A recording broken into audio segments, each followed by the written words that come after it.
ವೃಷಭ ರಾಶಿಯವರ ಸೆಪ್ಟೆಂಬರ್ ತಿಂಗಳ ಮಾಸ ಭವಿಷ್ಯ ಯಾವ ರೀತಿ ಇರುತ್ತೆ, ಯಾವ ಕೆಲಸಗಳು ಮಾಡೋದ್ರಿಂದ ಅದೃಷ್ಟ ಬರುತ್ತೆ, ಎಲ್ಲವನ್ನ ಪರಿಪೂರ್ಣವಾಗಿ ತಿಳಿಸ್ಕೊಡ್ತಾ ಇದ್ದೇನೆ. ಮೊದಲನೇ ಸರಿ ನಮ್ಮ ಚಾನಲ್ಗೆ ಬಂದಿದ್ರೆ ದಯವಿಟ್ಟು ಸಬ್ಸ್ಕ್ರೈಬ್ ಮಾಡ್ಕೊಳ್ಳಿ, ಹಾಗೆ ಬೆಲ್ ಐಕಾನ್ ಕೂಡ ಕ್ಲಿಕ್ ಮಾಡ್ಕೊಳ್ಳಿ ಅಂತ ಹೇಳ್ತಾ, ಇದು ವೃಷಭ ರಾಶಿಯ ಮಾಸ ಭವಿಷ್ಯ.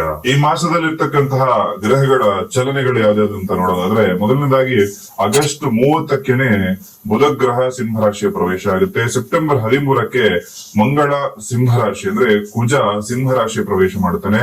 ಸೆಪ್ಟೆಂಬರ್ 15ಕ್ಕೆ ಶುಕ್ರ ಸಿಂಹರಾಶಿಯ ಪ್ರವೇಶ ಮಾಡಿದ್ರೆ ಬುಧ ಕನ್ಯಾ ರಾಶಿಯ ಪ್ರವೇಶ ಮಾಡುತ್ತಾನೆ. ಸೆಪ್ಟೆಂಬರ್ 17ಕ್ಕೆ ಸೂರ್ಯ ಕನ್ಯಾ ರಾಶಿಯ ಪ್ರವೇಶ ಮಾಡತಕ್ಕಂಥದ್ದು ಈ ಮಾಸದಲ್ಲಿರ್ತಕ್ಕಂತಹ ಗ್ರಹಗಳ ಚಲನವಲನಗಳು ಅಂತ ಹೇಳಬಹುದು. ಹಾಗೆ ಈ ಮಾಸದಲ್ಲಿ ಶತ್ರುಬಾಧೆ, ಶತ್ರುಗಳ ಕಾಟ, ಶತ್ರುಗಳ ಉಪಟಳ ಇರುವಂತವರು, ಹಾಗೆ ಮಾಟ ಮಂತ್ರ ದೋಷಗಳಿರ್ತಕ್ಕಂಥವರಿಗೆ ವಿಶೇಷವಾದಂತಹ ಪರಿಹಾರ ಒಂದು ತಂತ್ರವೊಂದನ್ನು ತಿಳಿಸ್ಕೊಡ್ತಾ ಇದ್ದೇನೆ. ಯಾಕಂದ್ರೆ ಈ ಮಾಸದಲ್ಲಿ ನವರಾತ್ರಿಗಳು ಬರುತ್ತೆ. ನವರಾತ್ರಿ ಇರೋದ್ರಿಂದ ಈ 9 ರಾತ್ರಿಗಳು ಕೂಡ, ಈ 9 ದಿನಗಳು ಕೂಡ ನಿಮ್ಮ ಎಲ್ಲಾ ಕಷ್ಟಗಳನ್ನ ಪರಿಹಾರ ಮಾಡ್ಲಿಕ್ಕೆ ಬಂದಿರತಕ್ಕಂತಹ ನವರಾತ್ರಿ ಅಂತ ಅಂದ್ಕೊಂಡು ನಾನು ಹೇಳ್ತಕ್ಕಂತಹ ತಂತ್ರವನ್ನ ಪ್ರತಿಯೊಂದು ಮನೆಯಲ್ಲೂ ಕೂಡ ಮಾಡಿ. ಖಂಡಿತವಾಗ್ಲೂ ನಿಮ್ಮ ಜೀವನದಲ್ಲಿ ಏಳಿಗೆ 100% ಆಗುತ್ತೆ. ಮೊದಲನಾಗಿ ಮಾಸ ಭವಿಷ್ಯ ಯಾವ ರೀತಿ ಇರುತ್ತೆ ಅಂತ ನೋಡ್ಕೊಂಡು, ಆ ನಂತರದಲ್ಲಿ ಆ ತಂತ್ರ ಯಾವ ರೀತಿ ಮಾಡಬೇಕು, ಹೇಗ್ ಮಾಡಬೇಕು ಅಂತೆಲ್ಲ ತಿಳಿಸ್ಕೊಡ್ತೇನೆ. ವೃಷಭ ರಾಶಿಯವರ ಮನಸ್ಸಲ್ಲಿ ಏನೋ ಒಂದು ನೆಮ್ಮದಿ ಇಲ್ಲದಂತಹ ವಾತಾವರಣ, ಎಲ್ಲ ಇದ್ದರೂ ಏನು ಇಲ್ಲದೆ ನೆಮ್ಮದಿ ಇಲ್ತಕ್ಕಂಥದ್ದು, ಸರಿಯಾಗಿ ನಿದ್ದೆ ಬರದೇ ಇರತಕ್ಕಂಥದ್ದು ಬಹಳಷ್ಟು ಜನರು ಅನುಭವಕ್ಕೆ ಬಂದಿರುತ್ತೆ. ಈ ರೀತಿ ಸಮಸ್ಯೆಗಳು ವೃಷಭ ರಾಶಿಯವರ ಜೀವನದಲ್ಲಿದ್ರೆ ಈ ಮಾಸದಲ್ಲಿ ನಿಮ್ಮ ಅಗತ್ಯತೆಗಳು ಯಾವ್ದಾದ್ರು, ಕೆಲವರಿಗೆ ಯಾವ್ದೊಂದು ವಸ್ತು ಬೇಕು, ತಗೋಬೇಕು ಅಂತ ಆಸೆ ಇರುತ್ತೆ, ತೆಗೆದುಕೊಳ್ಳೋದಕ್ಕೆ ಆಗ್ತಾ ಇರೋದಿಲ್ಲ. ಅಥವಾ ಇನ್ನೊಬ್ಬರಿಗೆ ಕೆಲವೊಬ್ಬರು ಹಿತವಚನಗಳನ್ನ ಅವ್ರಿಗೆ ಹೇಳಬೇಕು, ಸಾಂತ್ವನವನ್ನ ಹೇಳಬೇಕು ಅಂತಕ್ಕಂಥದ್ದು ಅವರ ಮನಸ್ಸಿನಲ್ಲಿರುತ್ತೆ, ಅದು ಸಾಧ್ಯ ಆಗ್ತಾ ಇರೋದಿಲ್ಲ. ಅಂತವರೆಲ್ಲರಿಗೂ ಕೂಡ ಈ ಒಂದು ಮಾಸದಲ್ಲಿ ಅತ್ಯಂತ ಶುಭ ಫಲಗಳು ಅಂತಕ್ಕಂಥದ್ದು ಪ್ರಾಪ್ತಿಯಾಗುತ್ತೆ. ನಿಮಗೆ ನೆಮ್ಮದಿ ಅಂತಕ್ಕಂಥದ್ದು ಈ ಮಾಸದಲ್ಲಿ ಖಂಡಿತವಾಗ್ಲೂ ವೃಷಭ ರಾಶಿಯವರ ಜೀವನದಲ್ಲಿ ಸಿಗುತ್ತೆ. ಹಾಗೆ ಭೋಗ ವಸ್ತುಗಳು ಕೂಡ ಖರೀದಿ ಮಾಡತಕ್ಕಂತಹ ಯೋಗಗಳು, ಅಥವಾ ಭೋಗ ವಸ್ತುಗಳು ನಿಮಗೆ ಒಂದು ಗಿಫ್ಟ್ ಆಗಿ ಬರ್ತಕ್ಕಂಥದ್ದು ಖಂಡಿತವಾಗ್ಲೂ ಕೂಡ ಈ ಒಂದು ಮಾಸದಲ್ಲಿ ಲಾಭ ಇರ್ತಕ್ಕಂಥದ್ದು. ಹಾಗೆ ವಾಹನ ಲಾಭ ಅಂತಕ್ಕಂಥದ್ದು ಕೂಡ ಈ ಮಾಸದಲ್ಲಿ ಬಹುತೇಕ ವೃಷಭ ರಾಶಿಯವರಿಗೆ ಆಗ್ತಕ್ಕಂತಹ ಲಕ್ಷಣಗಳಿರ್ತಕ್ಕಂಥದ್ದು. ಈ ಒಂದು ಮಾಸದಲ್ಲಿ ವಾಹನ ಲಾಭ ಆಗತ್ತೆ, ಆದ್ರೆ ಈ ವಾಹನ ಚಲಾಯಿಸಬೇಕಾದ್ರೆ ತುಂಬಾ ಎಚ್ಚರಿಕೆಯಿಂದ ವಾಹನವನ್ನು ಚಲಾಯಿಸ್ಕೊಳ್ಳಿ. ಯಾಕಂದ್ರೆ ಜನಗಳ ನರದೃಷ್ಟಿ ದೋಷ ಅಂತಕ್ಕಂಥದ್ದು ನಿಮ್ಮ ಮೇಲೆ ಅದೇ ರೀತಿ, ಯಾವ ರೀತಿ ಗಾಡಿ ಬರುತ್ತಲ್ಲ ಅದ್ರ ಹಿಂದೆನೆ ಜನರ ದೃಷ್ಟಿ ಕೂಡ ಬಂದ್ಬಿಡುತ್ತೆ. ಹಾಗಾಗಿ ಈ ದೃಷ್ಟಿ ದೋಷಕ್ಕೆ ಪೂರ್ಣವಾಗಿ ಪರಿಹಾರಗಳಾಗ್ಬೇಕು. ಪರಿಹಾರ ಆದಾಗ ಮಾತ್ರ ನಿಮ್ಮ ಗಾಡಿ ಯಾವಾಗ್ಲೂ ನಿಮ್ಮ ಕೈಯಲ್ಲಿ ಚೆನ್ನಾಗಿರುತ್ತೆ. ಇಲ್ಲ ಅಂದ್ರೆ ಹೊಸ ಗಾಡಿ ಬಂತು ಅಂತ ಹೇಳಿ ನೀವೇನಾದ್ರೂ ಸ್ವಲ್ಪ ಅಲ್ಲಿ ಇಲ್ಲಿ ಓಡಾಡೋದ್ ಮಾಡ್ತು ಅಂದ್ರೆ ಖಂಡಿತವಾಗ್ಲೂ ಎಚ್ಚರಿಕೆಯಿಂದ ಓಡಾಡಿ ಅಂತಕ್ಕಂಥದ್ದು. ಓಡಾಡ್ಲೇಬೇಕು, ಗಾಡಿ ತಗೊಳ್ಳದೆ ಓಡಾಡ್ಲಿಕ್ಕೆ, ಗಾಡಿ ತಗೊಂಡ್ ಮನೇಲಿ ಇಡ್ಲಿಕ್ಕೆ ಆಗಲ್ಲ. ಹಾಗಾಗಿ ಓಡಾಡಬೇಕಾದಂತಹ ಸಂದರ್ಭದಲ್ಲಿ ಎಚ್ಚರಿಕೆಯಿಂದ ವಾಹನವನ್ನು ಚಲಾಯಿಸಿಕೊಳ್ಳಿ. ಒಂದಷ್ಟು ಜನ ಮನೆ ಇಲ್ಲ, ಸ್ವಂತ ಮನೆ ಇಲ್ಲ ಅಂತ ಹೇಳಿ ಒದ್ದಾಟವನ್ನ ನಡೆಸ್ತಾ ಇರ್ತಾರೆ, ಒಂದು ಮನೆಯನ್ನ ಹುಡುಕ್ತಾ ಇರ್ತಾರೆ. ಯಾವ ಮನೆ ತಗೊಳ್ಳೋಣ, ಎಲ್ಲಿ ಸಿಗುತ್ತೆ, ಯಾವ ಏರಿಯಾದಲ್ಲಿ ಚೆನ್ನಾಗಿರುತ್ತೆ, ಯಾವ ಊರಲ್ಲಿ ಚೆನ್ನಾಗಿರುತ್ತೆ ಅಂತ ಹೇಳಿ. ಅಂತವ್ರೆಲ್ರಿಗೂ ಕೂಡ ಆಸ್ತಿ ಖರೀದಿ ಆಗ್ತಕ್ಕಂತಹ ಯೋಗಗಳು ಕೂಡ ಈ ಒಂದು ಮಾಸದಲ್ಲಿ ಅತ್ಯಂತ ಲಾಭದಾಯಕವಾಗಿ ವೃಷಭ ರಾಶಿಯವರಿಗೆ ಈ ಒಂದು ಮಾಸ ಬರುವಂತದ್ದು. ಹಾಗೆ ಇನ್ನೊಂದು ಸಂತಾನ ಫಲಗಳು, ಸಂತಾನ ಫಲದ ನಿರೀಕ್ಷೆಯಲ್ಲಿ ಯಾರಾದ್ರೂ ದಂಪತಿಗಳಿತ್ತು ಅಂದ್ರೆ ಈ ಮಾಸದಲ್ಲಿ ಸಂತಾನ ಫಲ ಅಂತಕ್ಕಂಥದ್ದು ಕೂಡ ಪ್ರಾಪ್ತಿಯಾಗುತ್ತೆ. ಒಂದಷ್ಟು ಪ್ರವಾಸಗಳು ಹೋಗ್ತಕ್ಕಂತಹ ಲಕ್ಷಣಗಳು ಕೂಡ ಈ ಒಂದು ಮಾಸದಲ್ಲಿ ವೃಷಭ ರಾಶಿಯವರಿಗೆ ಇರ್ತಕ್ಕಂಥದ್ದು. ಪ್ರವಾಸ ಹೋಗ್ತಕ್ಕಂಥದ್ದು ಕುಟುಂಬದ ಜೊತೆ ಆಗಿರ್ಬೋದು, ಸ್ನೇಹಿತರ ಜೊತೆ ಆಗ್ಬೋದು. ಆ ಹೋಗ್ತಕ್ಕಂತಹ ಪ್ರಯಾಣದಲ್ಲಿ ಸುಖ ಆಗಿ ಮನಸ್ಸಿಗೆ ನೆಮ್ಮದಿಯನ್ನ, ಸಂತೋಷವನ್ನ ಕೊಡ್ತಕ್ಕಂತಹ ಲಕ್ಷಣಗಳು ಕೂಡ ಈ ಮಾಸದಲ್ಲಿ ಕೊಡುತ್ತೆ. ಹಾಗೆ ರಾಜಕಾರಣಿಗಳು, ಯಾರಾದ್ರೂ ಸರ್ಕಾರಿ ನೌಕರಿಯಲ್ಲಿ ಇರ್ತಕ್ಕಂಥವ್ರು, ಸರ್ಕಾರದ ಸಂಬಳ ಪಡೆಯುವಂತವರು ಈ ಮಾಸದಲ್ಲಿ ಸ್ವಲ್ಪ ಎಚ್ಚರಿಕೆಯಿಂದ ವಹಿಸ್ಬೇಕಾಗತ್ತೆ. ಯಾಕಂದ್ರೆ ನೀವು ನೇರ ದಾರಿಯಲ್ಲಿ ಹೋಗ್ತೀನಿ ಅಂದ್ರೆ ನಿಮಗ್ ಶುಭವಾಗುತ್ತೆ. ಅದೇ ಅಡ್ಡದಾರಿ ಹಿಡಿತೀನಿ, ಅಡ್ಡದಾರಿಯಲ್ಲಿ ಹೋಗ್ತೀನಿ ಅಂದ್ರೆ ಈ ಮಾಸದಲ್ಲಿ ನಿಮ್ಮ ಒಂದಷ್ಟು ಹಗರಣಗಳು ಆಗ್ತಕ್ಕಂತಹ ಲಕ್ಷಣಗಳು ಕೂಡ ಈ ಮಾಸದಲ್ಲಿ ಇರೋದ್ರಿಂದ ವೃಷಭ ರಾಶಿಯವರು ತುಂಬಾ ಎಚ್ಚರಿಕೆಯಿಂದ ಇರಬೇಕಾಗುತ್ತೆ. ಹಾಗೆ ಈ ಮಾಸದಲ್ಲಿ ದೊಡ್ಡ ದೊಡ್ಡ ಹುದ್ದೆಯಲ್ಲಿ ಇರ್ತಕ್ಕಂಥವ್ರು, ಅಧಿಕಾರದಲ್ಲಿರ್ತಕ್ಕಂಥವ್ರು ನಿಮ್ಮ ಸ್ಥಾನಮಾನಗಳನ್ನ ಯಾವುದೇ ಕಾರಣಕ್ಕೂ ದುರುಪಯೋಗ ಮಾಡಬೇಡಿ. ಅಂದ್ರೆ ಒಬ್ಬ ಯಾರೋ ಇಂಟರ್ವ್ಯೂಗೆ ಬಂದಿರ್ತಾನೆ ನಿಮ್ಮ ಹತ್ರ, ಅವನಿಗೆ ಯೋಗ್ಯತೆ ಇದ್ರೆ ಮಾತ್ರ ಕೆಲಸ ಕೊಡಿ.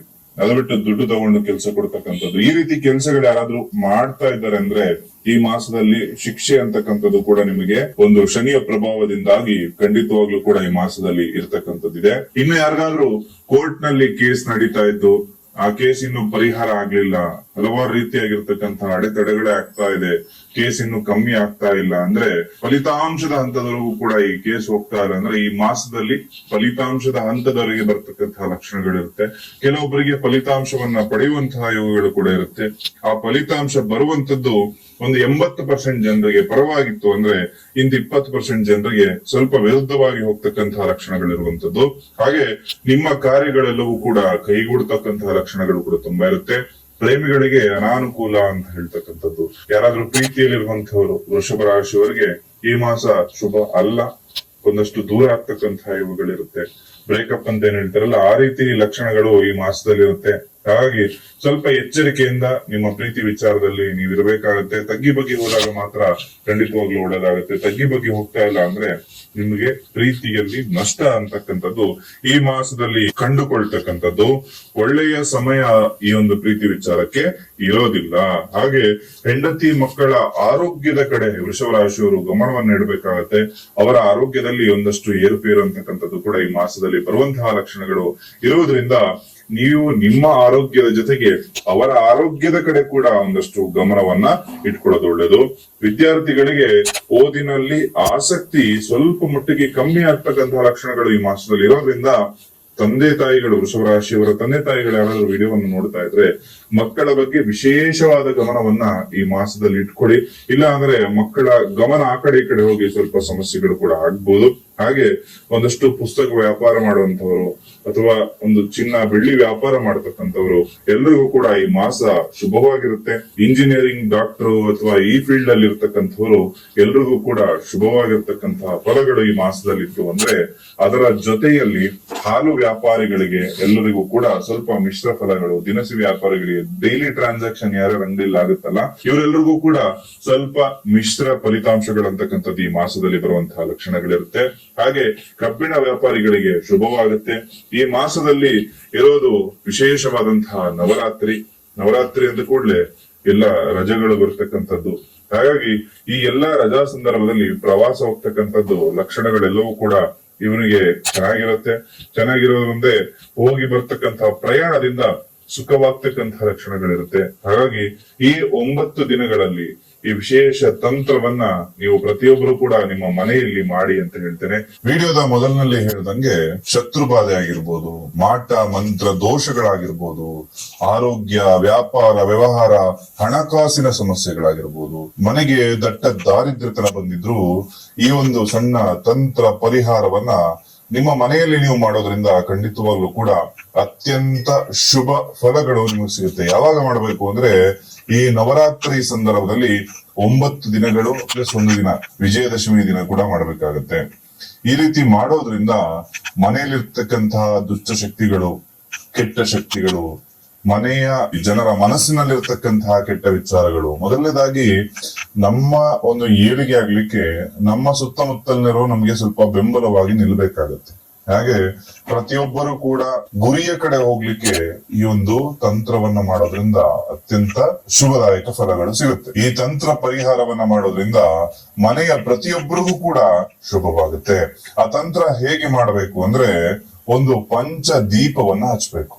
ಪಂಚದೀಪ ಅಂದ್ರೆ 5 ದೀಪಗಳ ಅಂದ್ರೆ ಅಲ್ಲ, ಇಲ್ಲಿ 5 ಎಣ್ಣೆಗಳ ಮಿಶ್ರಣವನ್ನ ಮಾಡಿರ್ತಕ್ಕಂತಹ ಒಂದು ದೀಪವನ್ನ ನೀವು ನಿಮ್ಮ ಮನೆಯಲ್ಲಿ ಹಚ್ಚಬೇಕಾಗುತ್ತೆ. ಈ ಯಾವ ಎಣ್ಣೆಗಳು ಅಂದ್ರೆ ಪ್ರಮುಖವಾಗಿ ನಾವು ದೀಪವನ್ನು ಹಚ್ಚತಕ್ಕಂಥದ್ದು ಎಳ್ಳೆಣ್ಣೆಯಲ್ಲಿ. ಹಾಗಾಗಿ ಎಳ್ಳೆಣ್ಣೆ, ತುಪ್ಪ, ಹರಳೆಣ್ಣೆ, ಹಿಪ್ಪೆ ಎಣ್ಣೆ ಅಂದ್ರೆ ಅದು ಗ್ರಂಥಿಗೆ ಅಂಗಡಿಯಲ್ಲಿ ಸುಲಭವಾಗಿ ಸಿಗ್ತಕ್ಕಂಥದ್ದು ಹಿಪ್ಪೆ ಎಣ್ಣೆ ಅಂತ. ಹಿಪ್ಪೆ ಎಣ್ಣೆಯ ಜೊತೆಗೆ ಬೇವಿನ ಎಣ್ಣೆ ಅಂತ ಹೇಳಿ ಈ 5 ಎಣ್ಣೆಗಳನ್ನ ತೆಗೆದುಕೊಂಡು ಸಮನಾಗಿ ಮಿಶ್ರ ಮಾಡ್ಕೊಳ್ಬೇಕು. ಸಮನಾಗಿ 5 ಎಣ್ಣೆಗಳನ್ನ ಕೂಡ ಮಿಶ್ರಣ ಮಾಡ್ಕೋಬೇಕು. ಅದರಲ್ಲಿ ತುಪ್ಪ ಕೂಡ ಸೇರ್ಕೊಂಡಿರ್ತದೆ. 5 ಎಣ್ಣೆಗಳಂದ್ರೆ ತುಪ್ಪವೂ ಕೂಡ ಒಂದು ಎಣ್ಣೆ ರೀತಿಯನ್ನು.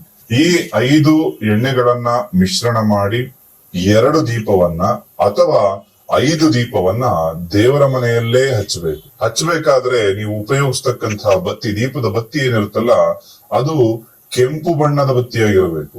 ಈ ಕೆಂಪು ಬಣ್ಣದ ಬತ್ತಿಯಲ್ಲಿ ದೀಪವನ್ನ ಹಚ್ಚಬೇಕಾಗತ್ತೆ. ಈ ರೀತಿ ದೀಪವನ್ನ ಹಚ್ಚೋದ್ರಿಂದ ಖಂಡಿತವಾಗ್ಲೂ ಶುಭವಾಗುತ್ತೆ. ಶುಭವಾಗೋದ್ರ ಜೊತೆಗೆ ನಿಮ್ಮ ಎಲ್ಲ ಕೆಲಸ ಕಾರ್ಯಗಳು, ಮನೆ ಕಟ್ಟೋದಕ್ಕಾಗ್ತಾ ಇಲ್ಲ, ನಿಂತೋಗಿದೆ, ಈ ಎಲ್ಲಾ ಸಮಸ್ಯೆಗಳು ಕೂಡ ಇಲ್ಲಿಂದನೇ ನಿಮ್ಗೆ ಪರಿಹಾರ ಆಗ್ತಕ್ಕಂಥದ್ದು ನಿಮ್ಮ ಮನೆಯಿಂದಲೇ ಸ್ಟಾರ್ಟ್ ಆಗುತ್ತೆ. ಹಾಗೆ ಇದು ಎಲ್ಲಿ ಹಚ್ಬೇಕು, ಯಾವ ದಿಕ್ಕಿಗೆ ಹಚ್ಬೇಕು ಅಂದ್ರೆ ವಿಶೇಷವಾಗಿರ್ತಕ್ಕಂಥದ್ದು ಸರ್ವ ಕಾರ್ಯ ಸಿದ್ಧಿ ಯಂತ್ರ ಅಂತ ಬರ್ತದೆ. ಈ ಸರ್ವ ಕಾರ್ಯ ಸಿದ್ಧಿ ಯಂತ್ರದ ಮುಂದೆ ಇದನ್ನ ಹಚ್ಬೇಕಾಗತ್ತೆ. ಈ ಯಂತ್ರಗಳು ನಿಮಗೆ ಅಂಗಡಿಯಲ್ಲಿ ಸಿಗ್ತಕ್ಕಂಥದ್ದಲ್ಲ, ಇದನ್ನ ಕೈಯಲ್ಲಿ ಬರೆದಿರ್ತಕ್ಕಂತಹ ಯಂತ್ರಗಳು. ನಿಮ್ಮ ಅಕ್ಕಪಕ್ಕದ ಊರಿನಲ್ಲಿ ಯಾರಾದ್ರೂ ಯಂತ್ರಗಳ ಕೈಯಲ್ಲಿ ಬರೆಯುವವರಿತ್ತು ಅಂದ್ರೆ ಅವರ ಹತ್ರ ಈ ಒಂದು ಯಂತ್ರಗಳನ್ನ ತೆಗೆದುಕೊಂಡು ಆ ಒಂದು ಯಂತ್ರವನ್ನ ಸ್ಥಾಪನೆ ಮಾಡಿ ನೀವು ದೀಪವನ್ನ ಹಚ್ಚಬೇಕಾಗುತ್ತೆ. ಲಲಿತಾ ಸಹಸ್ರನಾಮದ ಪಾರಾಯಣವನ್ನ ಮಾಡ್ತಾ ಕುಂಕುಮ ಅರ್ಚನೆಯನ್ನ ಮಾಡಿಕೊಂಡು ಆ ಕುಂಕುಮವನ್ನ ಪ್ರತಿನಿತ್ಯ ನಿಮ್ಮ ಹಣೆಗೆ ಇಟ್ಕೊಳ್ಳೋದಕ್ಕೆ ಬಳಸ್ಕೊಳ್ಳಿ. ಖಂಡಿತವಾಗ್ಲೂ ಕೂಡ ಶುಭವಾಗುತ್ತೆ. ನಿಮ್ಮ ಹಣಕಾಸಿನ ಸಮಸ್ಯೆಗಳಾಗಿರ್ಬೋದು, ಶತ್ರು ಬಾಧೆಗಳಾಗಿರ್ಬೋದು, ಎಲ್ಲವೂ ಕೂಡ ಅತ್ಯಂತ ವೇಗವಾಗಿ ಪರಿಹಾರ ಆಗುತ್ತೆ. ಹಾಗೆ ಎಲ್ಲವೂ ಕೂಡ ಶುಭವಾಗ್ಲಿ. ಈ ಮಾಸದಲ್ಲಿ ನೀವು ಅಂದುಕೊಂಡ ಕೆಲಸ ಕಾರ್ಯಗಳೆಲ್ಲವೂ ಕೂಡ ಪ್ರಾಪ್ತಿಯಾಗ್ಲಿ ಅಂತ ಹೇಳಿ ಭಗವಂತನಲ್ಲಿ ಪ್ರಾರ್ಥನೆ ಮಾಡ್ತಾ ಸರ್ವೇ ಜನ ಭವಂತು.